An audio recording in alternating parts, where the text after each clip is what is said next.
Teso zakabiliwa na changamoto za mazingira. Mpango wa usaidi unaofadhiliwa na serikali pamoja na Benki Kuu ya Ulimwengu. Na ubalozi wa Ufaransa humu nchini watoa msaada wa shilingi bilioni 1.9 kusaidia wilaya ya Karamoja.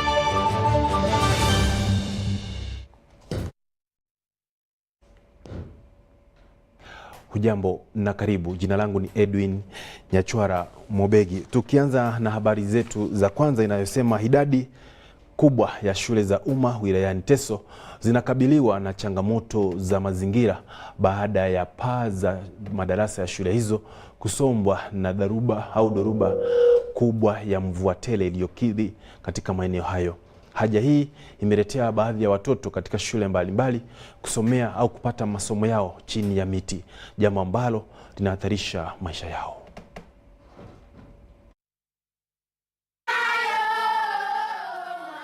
Shule ya msingi ya Alemu wilayani Kabaramaido ni mojawapo ya shule zinazopitia hali ngumu ya mabadiliko ya hewa baada ya dhoruba ya mvua ya mawe.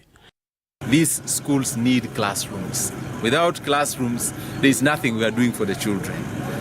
Teachers is the other, but at least we have had a benefit of teachers this year. But classrooms have remained a deficit for the last maybe 3 years for Kabaramaido. Hali kama hiyo ikishuhudiwa katika shule ya Alua katika parokia ya Aloa wilayani Kabaramaido. Where you are seeing there is where we had a temporary structure in which we had 3 classrooms where our students were studying. Unfortunately, wind came and blew it off in the middle of the month of April. Wakati wa vipindi vya kuchagulia, kanisa hili lenye paa la nyazi hutumiwa na wanafunzi kujishetili. Because some students have to go for fine art, others are going for another subject at the same time. So some students go there. And when it is raining, when the classes are being used, those students who don't attend optional classes go and take shelter there.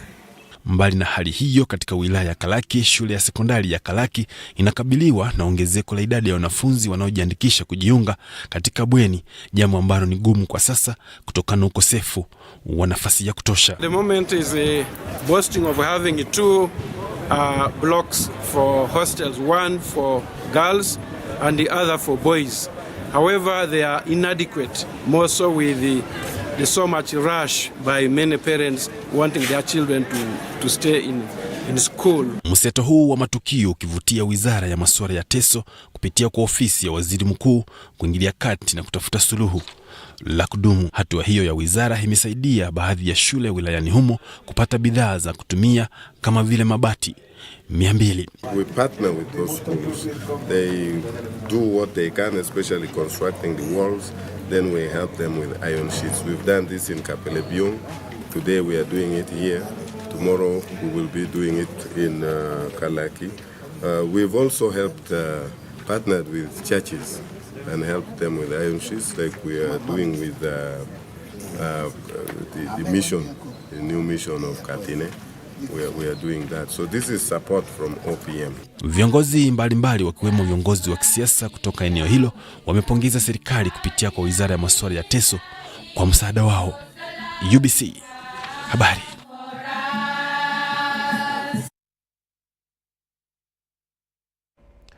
Shirika la USMIDI ambao linashirikiana na serikali humu nchini limejitolea kufadhili mpango mbalimbali ya kimaendeleo ili kusaidia familia mbalimbali haswa zinazokabiliwa na umaskini.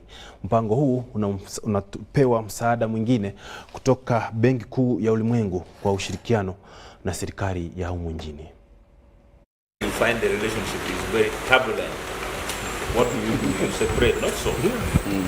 But for us, notwithstanding the bad things we hear, the challenges we hear, we have been stuck and committed to support the urban center.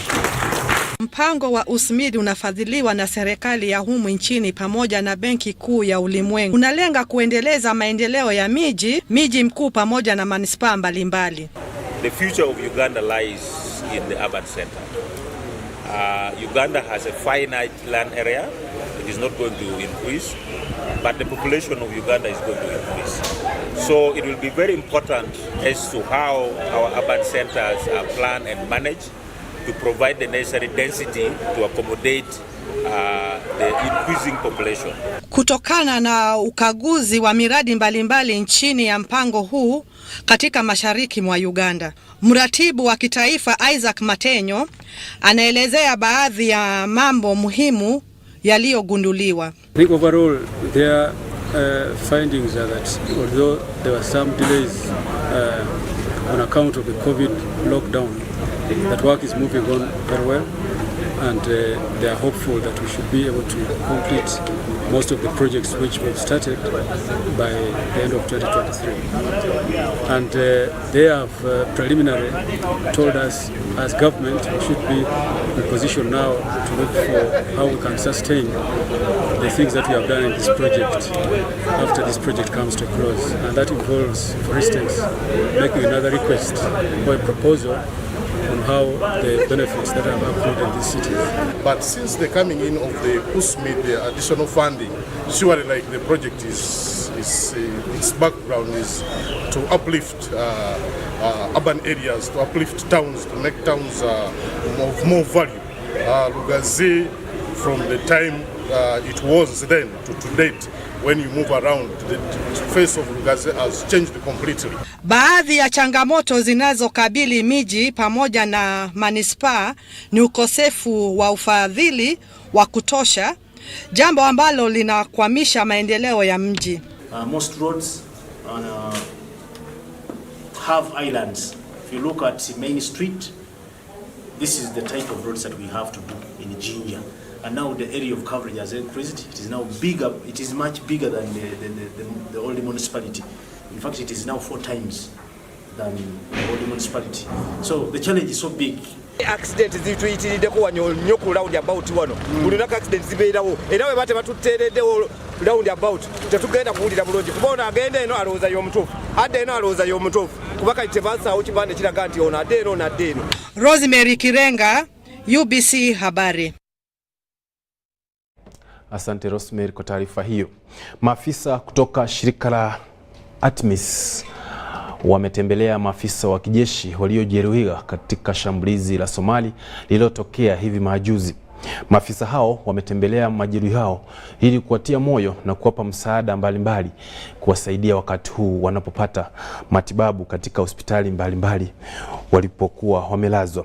Maafisa hao wamewatia moyo na kusema kwamba kazi zao ni jukumu la ubinadamu ambao ni moyo wa kujitolea, inavyoelezwa kwa habari ifuatayo.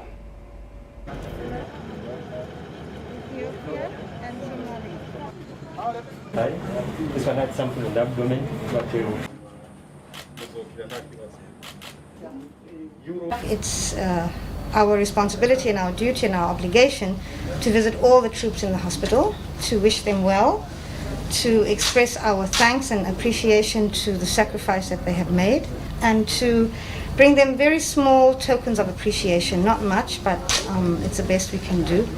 And to, as I said, to say thank you on behalf of ATMIS, on behalf of the African Union, also on behalf of the Somalis, because these are sacrifices that we are making on behalf of our mission and mandate in Somalia, and on behalf of the continent as well. So these are young people who are carrying a huge burden for the continent, and we wanted to thank them and recognize them.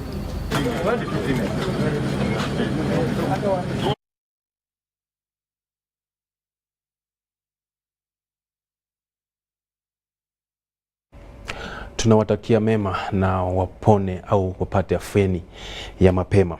Ubalozi wa Ufaransa humu nchini umetoa msaada wa shilingi bilioni 1.9 kuchangia katika msaada wa kukabiliana na ukame wilayani Karamoja. Msaada huo unalenga takribani familia 1500 ambao wanakabiliwa zaidi na changamoto la ukame na ukosefu wa chakula cha kutosha. Hapa taarifa kwa undani. Ubalozi wa Ufaransa humu nchini umetoa msaada wa euro 1500 ambayo inakadiriwa kuwa shilingi bilioni 1.9 kusaidia kumaliza changamoto za ukame wilayani Karamoja. Msaada huo unalenga kusaidia takribani familia 1500 wanaokabiliwa na matatizo ya ukame wilayani humo. Mkataba wa maelewano kuhusu msaada wa vyakula umefanywa kati ya ubalozi wa Ufaransa humu nchini, shirika la Acted Uganda pamoja na shirika la Food for the Hungry. France to Uganda is very glad to financially support the 500,000 euros project entitled Enhancing the Resilience and the Nutritional Well-being of Communities in Amudat and Nakap over 1 year. This project will aim to contribute to the food self-sufficiency of more than 1,500 households. That is very interesting. Of course, I'm not saying that by giving this money we'll solve all the problems, but it's our humble contribution. We're just really humble and proud to have this opportunity to do something meaningful to address, in a small way, this ongoing crisis. And I think what this project will enable us to do is not just look at a short-term solution, not just look at a band-aid, but actually look at building resilience. What we want to do here is not just come for a year, give some aid, disappear, and then we're having the same conversation next year. We really are focused on stabilizing, but then building resilience. Msaada huo wa vyakula unalenga kutatua tatizo la ukosefu wa vyakula vya kutosha wilayani humu na kubuni mbinu mbadala za kumaliza ukame, which is to enhance prevention of stunting and undernutrition among these communities, as well as increase appropriate treatment of malnutrition of identified cases of malnutrition in these communities of Amudat and Nakap. The project is particularly going to be in 2 parishes in Atirio and Chemakan in Amudat, and Sukudik and Karingabi in Nakap. With this, we'll make agriculture more productive, we'll make agriculture more attractive, especially to the youth, and we'll increase food production, increase the amount of food at household level, eventually gradually reducing food insecurity in the region. So it is a kick-starting project that is really going to restore the community from their lost hope. Hatua hiyo imepokelewa kama fursa bora ya kumaliza changamoto za ukame na kuelekeza umma kuhusu umuhimu wa kupanga uzazi kama mbinu ya kukabiliana na ukame katika siku zijazo. UBC Habari. Tunaendelea kuletea habari hii kutoka shirika la UBC. Kampuni ya Linkbus iliyosimamishwa wiki moja iliyopita sasa imeruhusiwa kurejea barabarani. Linkbus ilihusishwa kwenye ajali ya barabarani iliyosababisha vifo vya watu zaidi ya 20 na kujeruhi wengine kadhaa, huku kiharibu mali kadhaa ya watu. Hapa taarifa kwa undani.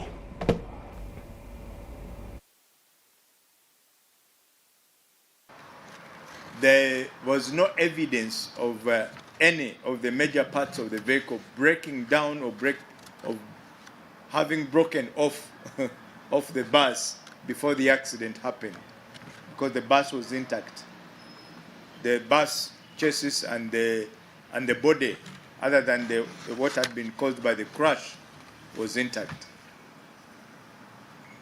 The team also tried to look into the driver himself. Was the driver qualified? Yes, the driver was qualified. He had the requisite driving license. He had about 20 years of experience behind the steering. He's a mature person, 52 years, because some people, I saw somebody saying they give these buses to young people who are very enthusiastic and want to rush. But this man is a mature driver. This was his operational route. It was not that he was going there the first time. He had been on this route many times. So he knew the road and the configuration of the road and how the route is. So the driver never attempted to apply the brakes to stop maybe to manage the accident. what looked very evident is that the driver made a poor judgment as he was negotiating that particular part of the road. And there was also evidence which was given by an eyewitness who was closely following the driver and also the fuel tanker which the driver was trying to overtake. The issue about link bus now, having gone through all the processes and also being convinced that link bus has taken the necessary steps to address the challenges, plus also that link bus did not also acted humanely, that they have been able, they met the burial expenses, they've been looking after the injured passengers, but most importantly that they had an elaborate inward look and they have put in place measures to address gaps which were there. And we have decided that link bus now, we are lifting the suspension and they can start going back on their routes.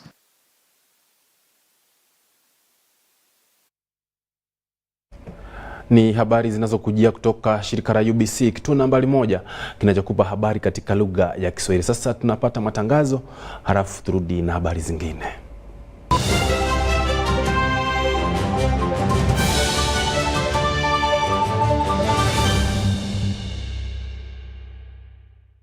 It's Freaky Friday from Airtel. Buy or gift. Buy or give. Get freaky too! Dial *149*10# to load a Freaky Friday bundle for you to enjoy the best offers on voice and data. To buy a bundle for friends and family, dial *149*10*5#. Freaky Friday with Airtel. Buy or gift a bundle today. Dial *149*10# to get started. Airtel, the smartphone network.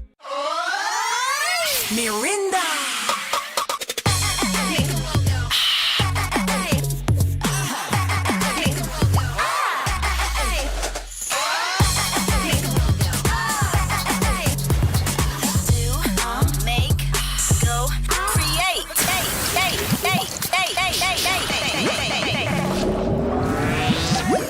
Grab yourself an ice-cold bottle of Mirinda Orange at any shop or supermarket near you. Mirinda Orange, the taste that makes you go orangey.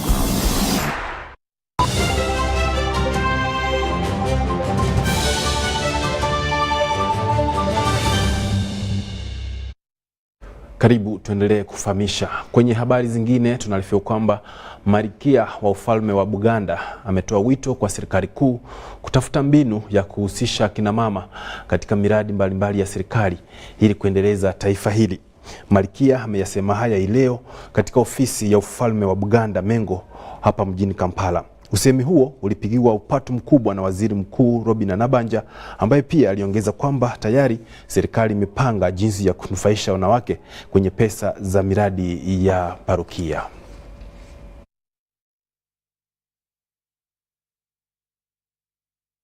N'abaana abafuna embuto mu ggalo guno bwe tubaddemu oba n'ebiseera ebirala nga naye bakyali baana, temubagoba waka, temugaana kubalabirira oba n'okubaweerera school fees okusobola okuddayo okusoma nga bamaze okuzaala. Ekyo kisobozesa abaana bano okulaba nti bajja kweyimirizaawo nate mu biseera byabwe eby'omu maaso. Kubiriza obutakoowa, mukozese n'ebibiina by'abakyala eyo gye mubeera okweyongera okumanya n'okwongera ku mutindo gw'ebyo bye mukola. Ate era kisaanidde gavumenti eteekawo embeera n'obuyambi eri abo abayingidde mu buyiiya, okusingira ddala abakozesa ebya tekinologiya abajja wano.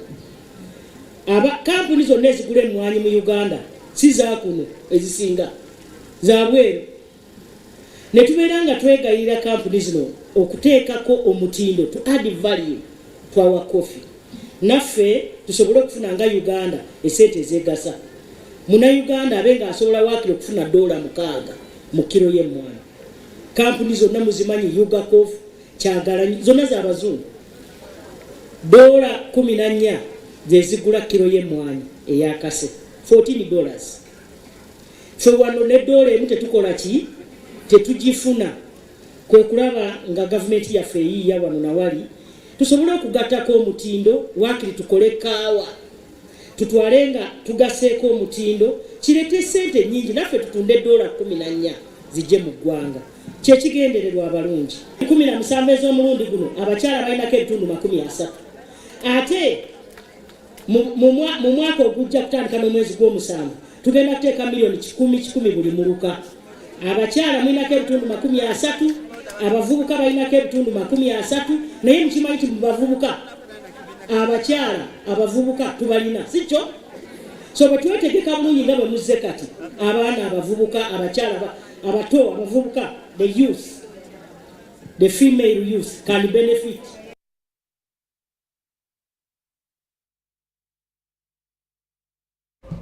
Ni akina mama pale waking'ang'ania kumsalimia waziri mkuu. Huu ndio mwisho wa habari ya leo, lakini kabla nikuje jamvi langu na kuletea tena muktasari.